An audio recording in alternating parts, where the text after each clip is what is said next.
This is how you get Photoshop for free. So you're gonna wanna type in this link or go through it, and go to that link, hit on download, the link in the description, and download it, and it'll take around a minute or two. Now, something I should say is that this version is a little out of date, so yeah, but basically you won't really be losing any other features because I got like a week access to the current version of Photoshop, and there's nothing really different about it. So I just want to say, like, really, there's nothing really different about this version of Photoshop from the official version of Photoshop.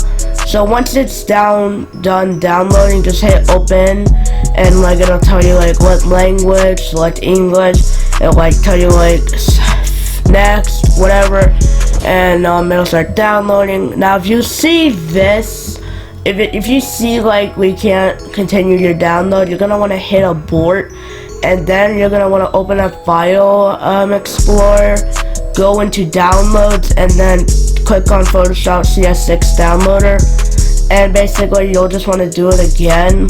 And if you see that message again, this time we're gonna hit ignore, and it should go to normal.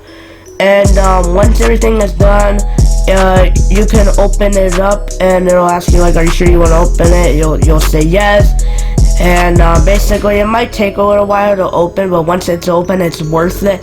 And once it's open, you have done it, and you have installed Photoshop. And I want to thank you guys for watching this very short video, actually. Now if this worked for you, please subscribe to my channel, please. I am desperate. Thank you so much. It would be a big help to me, and bye.